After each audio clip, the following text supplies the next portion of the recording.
வணக்கம். இன்று நாங்கள் பார்க்க போவது இரண்டாவது பசிவ் இன்கம் ஐடியாவை பற்றி பார்க்க போகிறோம். நீங்களும் தூங்கும்போது பணத்தை சம்பாதிக்க விரும்பினால் இந்த வழிமுறை உங்களுக்கு உதவியாக இருக்கும் என நம்புகின்றேன். இதே மாதிரியான வழிமுறைகளை பல வகைகள் ட்ரை பண்ணி 1 லட்சத்துக்கு மேற்பட்ட பணத்தை மாதாந்தம் சம்பாதித்துக் கொண்டு வருகின்றார்கள். இதே மாதிரியான பல வழிமுறைகளை எனது சேனலில் நான் தொடர்ந்து போடுவேன். இதை பற்றின வீடியோ மேலதிகமாக உங்களுக்கு தேவையாக இருந்தால் இந்த சேனலை சப்ஸ்கிரைப் பண்ணிவிடுங்கள். இப்போது வாட் இஸ் பாசிவ் இன்கம் என்று கேட்டால், ஏற்கனவே சொன்ன மாதிரி ஏதாவது ஒரு விஷயத்தை நீங்கள் ஒரு தடவை தான் நீங்கள் செட் பண்ணி வைப்பீர்கள். ஆனால் மாதாந்தம் தொடர்ந்து அது உங்களுக்கு பணத்தை மேக் பண்ணி கொண்டே இருக்குமானால் அதை பாசிவ் இன்கம் என்று சொல்லிக்கொள்ளலாம். இப்போது ஒரு உதாரணமாக பார்ப்பீர்கள். ஆனால் ஒரு யூடியூப் சேனலை நீங்கள் உருவாக்கி அதுக்கப்புறம் ஒரு வீடியோவை நீங்கள் அப்லோட் பண்ணும் பொழுது அந்த வீடியோவுக்காக நீங்கள் உழைக்கின்ற டைம் என்பது ஒரு தடவை தான். மீண்டும் அதற்கான டைமை நீங்கள் ஸ்பெண்ட் பண்ண தேவையில்லை, அதை மேக் பண்ண தேவையில்லை. ஆனால் அந்த வீடியோவை மற்றவர்கள் தொடர்ந்து காலங்காலமாக பார்த்து கொண்டு வந்தார்கள். ஆனால் ஒவ்வொரு தடவை அவர்கள் பார்க்கும்பொழுது அதற்கான பணத்தை அது ஏர்ன் பண்ணி கொண்டு தரும். அதை பாசிவ் இன்கம் என்று ஒரு உதாரணமாக சொல்லிக்கொள்ளலாம். என்ன உதாரணமாக பார்ப்போமானால், ஒரு உதாரணத்துக்கு நீங்கள் ஒரு ஆப்பை டெவலப் பண்ணுகின்றீர்கள். அந்த ஆப்பை அவர்கள் ஆப் ஸ்டோரில் போடும்பொழுது அது செய்வதற்காக எடுத்த டைம் ஒரு தடவையாகத்தான் இருக்கும். ஆனால் அதற்கு அப்புறம் ஒவ்வொரு தடவையும் அந்த ஆப்பை மற்றவர்கள் டெவலப் பண்ணும் பொழுது அதற்காக ஏர்ன் பண்ணுகின்ற பணத்தை நீங்கள் ஏர்ன் பண்ணிக்கொண்டே இருப்பீர்கள் காலங்காலமாக. சேம் கான்செப்ட் தான் இங்கே. பாசிவ் இன்கம் என்பது ஒரு தடவை தான் நீங்கள் ஒரு விஷயத்தை செய்ய வேண்டும்.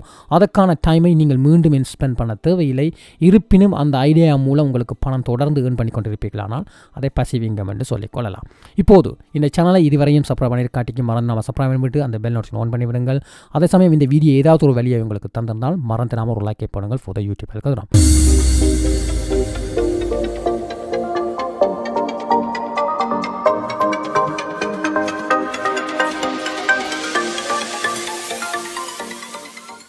ஓகே காய்ஸ், இன்று என்னது பாசிவ் இன்கம் ஐடியா பற்றி பார்க்க போகிறோம். ஏற்கனவே செய்த ஒரு வீடியோவில் ஒரு பாசிவ் இன்கத்தை பற்றி கதைத்திருந்தேன். அது creating your own YouTube channel என்று சொல்லியிருக்கின்றேன். அந்த வீடியோவை நீங்கள் பார்க்கவில்லை சொன்னால் அதை போய் பாருங்கள். அதில் ஃபுல்லாக பல இன்ஃபர்மேஷனை தந்திருக்கின்றேன். பட் இன்றைய வீடியோவில் பார்க்க போகின்ற பாசிவ் இன்கம் என்பது selling your stock photo or footage என்று சொல்லிக்கொள்ளலாம். நீங்கள் ஒருவேளை ஒரு ஃபோட்டோகிராஃபர் அல்லது வீடியோகிராஃபராக இருந்தால் இது இலகுவாக இருக்கும். அப்படி ஒரு வேளை இல்லை என்று சொன்னால் கூட உங்களது 1 மாதம் அல்லது 2 மாத டைமை நீங்கள் டெடிகேட் பண்ணினால் இலகுவாக நீங்கள் கூட ஒரு ஃபோட்டோகிராஃபர் வீடியோகிராஃபராக வரலாம். அதற்காக ஒரு யூடியூப் அல்லது யூடமி என்கிற வெப்சைட்டை யூஸ் பண்ணி நீங்கள் படித்துக்கொள்ள முடியும். அப்படி படித்ததுக்கப்புறம் உங்களால் கூட ஒரு கிரியேட்டிவான ஃபோட்டோ அல்லது கிரியேட்டிவான வீடியோ கூட உருவாக்க முடியும். அப்படி உருவாக்கும் பட்சத்தில் இந்த பாசிவ் இன்கத்தை நீங்கள் கூட ட்ரை பண்ணி நீங்களும் இந்த பணத்தை மேக் பண்ணி கொள்ளலாம். இப்போது பல வெப்சைட்கள் இருக்கின்றன. அப்படி ஒரு வேளை ஒரு நன்றாக இருக்கின்ற ஃபோட்டோ, நன்றாக இருக்கின்ற வீடியோ நீங்கள் செய்வீர்கள். ஆனால் அந்த வெப்சைட்டுகளை பற்றி பார்ப்போம். அதற்கு முன்னம் ஒரு உதாரணமாக பாருங்கள். இந்த ஸ்லைட்லேயே ஒரு ஃபோட்டோ இருக்கின்றது. இந்த 2 சில்ட்ரனும் பாருங்கள் ஒரு புக்கை ரீட் பண்ணுகின்ற மாதிரியான ஒரு ஃபோட்டோ எடுத்திருக்கின்றார்கள். இந்த ஃபோட்டோவை கூட நான் கூட ஒரு வெப்சைட்டில் இதற்காக $1 கொடுத்து வாங்கியிருந்தேன். ஆனால் இந்த ஃபோட்டோவை யாரோ ஒரு நபர் கிரியேட்டிவாக இதை எடுத்திருக்கின்றார். உண்மையில் நன்றாக இருக்கின்ற ஃபோட்டோ தான் நான் இதை வாங்கியிருந்தேன் $1 கொடுத்து. இந்த $1 நான் கொடுத்து வாங்கும் பொழுது அதில் இருக்கின்ற ஒரு சின்ன போர்ஷனை அந்த எடுத்த ஃபோட்டோகிராஃபருக்கு கொடுப்பார்கள். மிகுதியை இந்த வெப்சைட் தங்களுக்கே வைத்திருப்பார்கள். இது ஏன் சொல்லுங்கள் என்று பார்த்தால், இதுதான் இந்த கான்செப்ட் கூட. பாருங்கள் என்ன மாதிரியான ஒரு கிரியேட்டிவான ஃபோட்டோ எடுத்திருக்கின்றார்கள். பேக்ரவுண்டை பாருங்கள், எப்படி அது பிளேரியாக இருக்கின்றது, எப்படி ஃபோக்கஸ் பண்ணி இருக்கின்றார்கள், அதுக்கான அந்த ஒப்ஜெக்ட் என்பதை எப்படி ப்ரெசென்ட் பண்ணியிருக்கின்றார் என்பதை இதில் பார்க்க தெரிகின்றது. இதுதான் ஒரு ஹை குவாலிட்டியாக இருக்கக்கூடிய ஒரு கிரியேட்டிவாக எடுத்த ஒரு ஃபோட்டோவாக இருக்கின்றது. அதனால் தான் எனக்கும் பிடித்து நான் அதை வாங்கியிருந்தேன் $1 கொடுத்து. இதே மாதிரி நீங்களும் ஒரு கிரியேட்டிவ் மைண்டாக இருந்தால் இப்படிப்பட்ட நன்றாக இருக்கக்கூடிய ஃபோட்டோவை எடுப்பீர்கள். ஆனால் இதை கூட இப்படிப்பட்ட வெப்சைட்டில் நீங்கள் போடும் பொழுது பல பேர்கள் இதை வாங்குவார்கள். அதன் மூலம் நீங்கள் பாசிவாக பணத்தை மேக் பண்ணி கொள்ளலாம். ஸோ இப்போது எப்படிப்பட்ட ஃபோட்டோ நீங்கள் எடுத்தால் இதை இலகுவாக செல் பண்ணலாம் என்று பார்ப்போம். ஆனால் இதில் பல ஆப்ஷன்கள் இருக்கின்றன. வெறும் 5 ஆப்ஷனை தான் நான் சொல்ல போகிறேன். அது முதலாவது வெல்த் சம்பந்தப்பட்ட விஷயங்களாக இருக்கின்றன. வெல்த் என்பது பாருங்கள், இந்த ஸ்லைட்லேயே ஒரு ஃபோட்டோ நான் போட்டிருக்கின்றேன். இதில் ஒரு மணி சம்பந்தப்பட்ட ஃபோட்டோவுடன் அந்த நபரை காட்டுகின்றது. இதே மாதிரி பல ஃபோட்டோகள் எடுக்கலாம். நீங்கள் ஒவ்வொரு நாடுகள் இருக்கும் பொழுது அந்த நாட்டு பணத்தை ஃபோட்டோ எடுக்கலாம். இல்லை ஒரு ஃபுட்டேஜ் என்று சொல்லும் பொழுது நீங்கள் பாருங்கள், ஒரு யூடியூப் வீடியோ செய்யும் நபராக இருக்கும். அவருக்கான இந்த வெல்த் சம்பந்தப்பட்ட சேனலாக இருந்தால் அதற்கான வீடியோ தேவைப்படும். ஒரு உதாரணத்துக்கு லொட்ரி வின் பண்ணும் பொழுது காசை தூக்கி எறிவது, காசை வைத்திருப்பது, ஆஃபீஸில் வைத்திருப்பது, அல்லது காசை டேபிளில் போட்டு வைத்திருப்பது, அல்லது கம்ப்யூட்டரில் போய் பணம் சம்பந்தப்பட்ட விஷயத்தை பார்ப்பது, அப்படிப்பட்ட பல விஷயங்கள் இருக்கின்றன. அப்படிப்பட்ட வீடியோவில் நீங்கள் ரெக்கார்ட் பண்ணி வைத்திருக்கலாம். அதை கூட செல் பண்ணலாம். இல்லை ஃபோட்டோவாக கூட நீங்கள் ஆஃபீஸில் இருக்கின்ற மாதிரி அல்லது காசு சம்பந்தப்பட்ட ஃபோட்டோக்களை நீங்கள் வடிவாக எடுக்க முடியும். அதை டிஃப்ரெண்ட்டாக எடுக்க முடியும். எடுத்து கூட நீங்கள் இப்படிப்பட்ட வெப்சைட்டில் போட்டு செல் பண்ணி கொள்ளலாம். ஸோ வெல்த் என்பது உண்மையில் பல பேர்கள் தேடி எடுக்கின்ற ஃபோட்டோ என்பதனால் நீங்கள் அப்படிப்பட்ட ஃபோட்டோ எடுத்து கூட நீங்கள் செல் பண்ணலாம். அடுத்தது நேச்சரை சொல்லிக்கொள்ளலாம். நேச்சர் என்று சொல்லும்பொழுது அதுக்கான லிமிட்டே இல்லையாக நான் பார்க்கின்றேன். பல ஆப்ஷன்கள் இருக்கின்றன. ஒரு உதாரணமாக பார்க்கணுமா இருந்தால் லேண்ட்ஸ்கேப்பை சொல்லிக்கொள்ளலாம், இல்லை ஒரு பில்டிங்கை சொல்லிக்கொள்ளலாம், அல்லது ஒரு ஃபாரஸ்டில் போய் அது மரங்களாக இருக்கலாம், இல்லை உண்மையில் பறவைகளாக இருக்கலாம், அதை சொல்லிக்கொள்ளலாம். அதை விட வைல்ட் லைஃபை சொல்லிக்கொள்ளலாம். அப்படி பல விஷயங்கள் இருக்கின்றன இந்த நேச்சரில். ஸோ அப்படிப்பட்ட ஃபோட்டோ எடுத்து கூட நீங்கள் செல் பண்ணிக்கொள்ளலாம். ஒரு உதாரணமாக பாருங்கள், ஒரு தமிழ் படத்தில் கூட டெனிஸ் வந்து ஒரு காட்டுக்கு போய் ஒரு பறவை பறக்கும் பொழுது கீழிருந்து ஆகாயத்தை பார்த்து எடுத்த ஃபோட்டோவை வந்து அவர்கள் காட்டியிருப்பார்கள். அதை பல மில்லியனுக்கு செல் பண்ணுவார்கள்.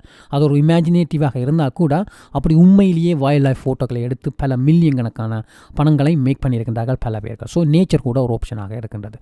அடுத்தது ட்ரோன் ஃபோட்டோகிராஃபர்னு சொல்லிக்கலாம். இப்போ ட்ரோன்னு சொல்லும் பொழுது உங்களுக்கு தெரியும், மேல் பார்க்க போக இயலாத இடங்களில் கூட இந்த ட்ரோனை கொண்டு நீங்கள் போக முடியும். அங்கு போய் கூட நன்றான ஃபோட்டோவை எடுக்க முடியும். ஒரு மலையில் போய் எடுக்க வேணுமாக இருந்தால் உண்மையில் நீங்கள் அங்கு போக முடியாது, ஆனால் ட்ரோனால் அங்கு போக முடியும். அப்படி போகும்பொழுது அதை ஒரு 4K அல்லது 5Kயில் கூட குவாலிட்டியான நன்றாக இருக்கக்கூடிய ஃபோட்டோவை எடுக்க முடியும். அப்படிப்பட்ட ஃபோட்டோக்களை கூட நீங்கள் செல் பண்ண முடியும். ஸோ அதனால் ட்ரோன் வந்த காலத்தினால் பல எடுக்க முடியாத ஃபோட்டோவில் கூட அது மூலம் எடுத்து நீங்கள் செல் பண்ணிக்கொள்ளலாம். அடுத்ததாக ஹெல்த்தி ஃபுட் சம்மந்தப்பட்ட விஷயத்தை நான் சொல்லிக்கொள்ளலாம். ஃபுட் சம்மந்தப்பட்ட ஃபோட்டோக்களை பல பேர்கள் எடுத்து செல் பண்ணுகின்றார்கள். பட் இருந்தாலும் ஹெல்த்தி என்பது வந்து கீயாக இருக்கும் என்று சொன்னால் அது மணி ட்ரிவன் இண்டஸ்ட்ரியாக இருக்கின்றது. உண்மையில் வெயிட் லூஸ் பண்ணுவதற்காக, எக்ஸசைஸ் செய்வதற்காக கூட பல பேர்கள் பல ப்ராடக்ட்களை செல் பண்ணுவார்கள். அப்படிப்பட்டவர்களுக்கு இந்த ஹெல்த்தி சம்மந்தப்பட்ட ஃபுட்டுகள் ராயல்ட்டி ஃப்ரீயாக தேவைப்படும். அப்போது அவர்கள் சர்ச் பண்ணி பை பண்ணுவார்கள். ஸோ அதனால தான் சொல்லுங்கள், இந்த ஹெல்த்தி சம்மந்தப்பட்ட ஃபுட் சம்மந்தப்பட்ட ஃபோட்டோ எடுத்தால் கூட நன்றாக நீங்கள் செல் பண்ண முடியும். ஃபைனலாக ட்ராவல் சம்மந்தப்பட்ட விஷயம். ட்ராவல் என்பது உங்களுக்கு தெரியும், உண்மையில் எல்லோருமே, அது யூடியூப்பாக இருக்கலாம், இல்லை பிளாக் எழுதும் நபராக இருக்கலாம், அவர்கள் எல்லாருமே இந்த ட்ராவல் சம்மந்தப்பட்ட ஃபோட்டோக்களை தேடுவார்கள்.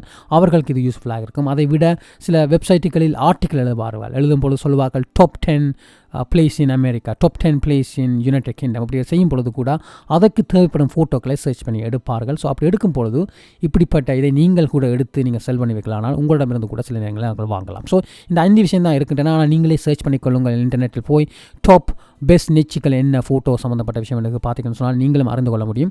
அதை கூட நீங்கள் செய்யலாம்.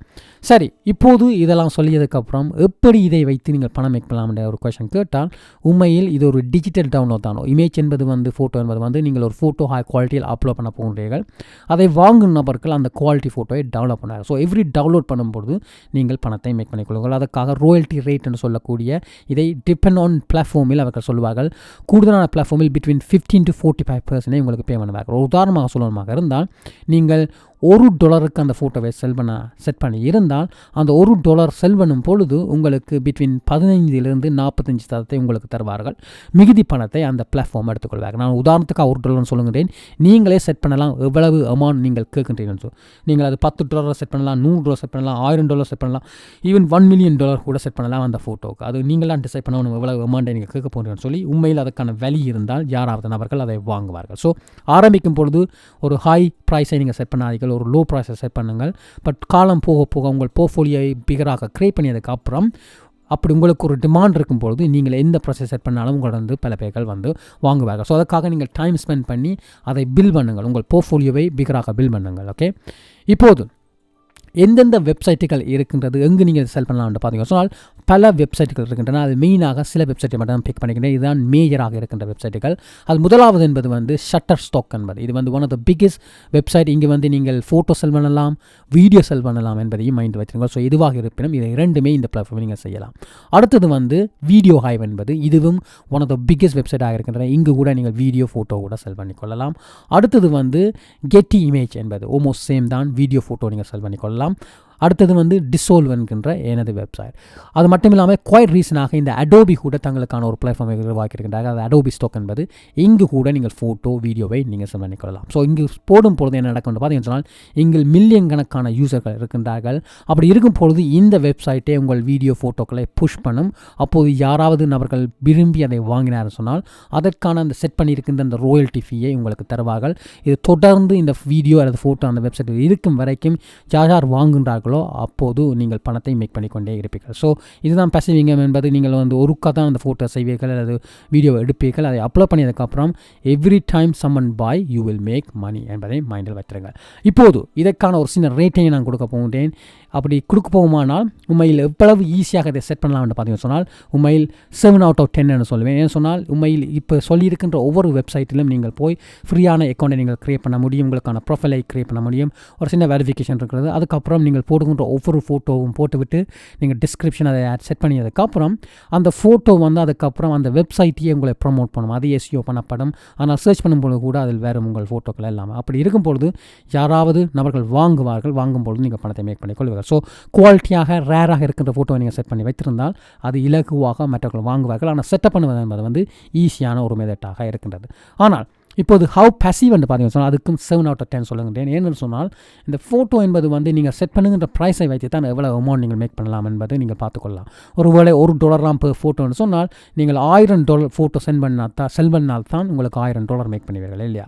ஸோ 1,00,000 உழைக்கணுமாக இருந்தால் $1 படி 1000 ஃபோட்டோ செல் பண்ணினால் தான் நீங்கள் அதை மேக் பண்ண வேண்டும். அதே சமயம் அந்த ஃபோட்டோக்கு $5 per டைம் என்று பார்த்தீங்கன்னு சொன்னால் நீங்கள் 1000 டைம் நீங்கள் செல் பண்ண தேவையில்லை. அது ஒரு 200 தரம் செல் பண்ணினாலேயே உங்களுக்கான $1000 நீங்கள் மேக் பண்ணிக்கொள்ள முடியும். ஸோ அதை நீங்கள் பார்த்துக்கொள்ளுங்கள். உண்மையில் ரேராக குவாலிட்டியாக இருக்கின்ற ஃபோட்டோவை நீங்கள் ஹை ப்ரைஸுக்கும் செல் பண்ணலாம். அப்படி செல் பண்ணால் ஹை பேசிவாக நீங்கள் மேக் பண்ணிக்கொண்டே இருப்பீர்கள். ஓகே, அடுத்தது வந்து how easy to make money என்று பார்த்தீங்கன்னு சொன்னால் இது கூட 5/10 சொல்லியிருக்கின்றேன். ஏன்னு சொன்னால் உண்மையில் உங்கள் போர்ட்ஃபோலியோவை நீங்கள் நன்றாக கிரியேட் பண்ணி அதுக்கான ஒரு டிமாண்டை உருவாக்கி விட்டீர்களானால் நீங்கள் மேக் பண்ணுவது வந்து வலு இலக்குவாக இருக்கும். ஆனால் ஆரம்பிக்கும் பொழுது கொஞ்சம் கடினமாக இருக்கும். ஏன்னு சொன்னால் உங்களை பற்றி மற்றவர்களுக்கு தெரியாது, அந்த ஃபோட்டோ உண்மையில் பண்ண வேண்டும், பார்த்து அவர்கள் வாங்க தொடங்கணும், வாங்கினால் தான் அதை பணத்தை மேக் பண்ணலாம் இல்லையா? ஸோ உண்மையில் ஆரம்பத்தில் உங்களுக்கான டைமை போட வேண்டும், நன்றான ஃபோட்டோவை எடுக்க வேண்டும், க்ரியேட்டிவாக நீங்கள் எடுக்க வேண்டும். அதுக்கான டைமை ஸ்பெண்ட் பண்ணிங்கன்னு சொன்னால் மேபி 5-6 மேபி ஒரு விடவும் எடுக்கலாம். அதற்கு அப்புறம் கான்ஸ்டன்டாக ஹை ரேட்டை நீங்கள் ஏர்ன் பண்ணி கொள்ள முடியும் என்பதையும் மைண்டில் வைத்திருங்கள்.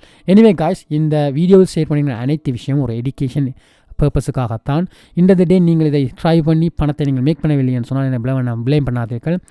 என்ன நான் சொல்ல வருகின்றேன்னு பார்த்தால் எந்த விஷயமும் இலகுவாக கிடைக்கப் போவதில்லை. அதுக்கான உண்மையான டெடிகேட் டைமை நீங்கள் போட்டால் தான் அந்த இதை நீங்கள் அச்சீவ் பண்ண முடியும். ஸோ ஒரு நாள் அல்லது 2 நாள், ஒரு வீக், ஒரு மாதம் ட்ரை பண்ணி விட்டு இது ஒர்க் பண்ணவில்லைன்னு சொன்னீங்கன்னு சொன்னால் அது உங்களது ஃபோல்ட் தான். ஏன்னு சொன்னால் இப்படிப்பட்ட விஷயத்தை நீங்கள் தொடர்ந்து ட்ரை பண்ணி கொண்டு வரும் பொழுது தான் மேபி 3 மாதம் மேபி 6 மாதம் கூட எடுக்கலாம். அதற்கப்புறம் தான் அந்த சேஞ்சை நீங்கள் பார்ப்பீர்கள் என்பதையும் மைண்டில் வைத்திருங்கள். ஓகே காய்ஸ், ஐ ஹோப் இந்த வீடியோ யூஸ்ஃபுல்லாக இருந்திருக்கும். அப்படி இருந்தால் மறந்தாமல் இந்த வீடியோக்கு ஒரு லைக்கை போட்டுவிட்டு இந்த சேனலை இதுவரை சப்ஸ்கிரைப் பண்ணி அதையும் செய்யுங்கள். நான் உங்களை இன்னொரு வீடியோ சந்திக்கிறேன். Until then, you guys take care and goodbye.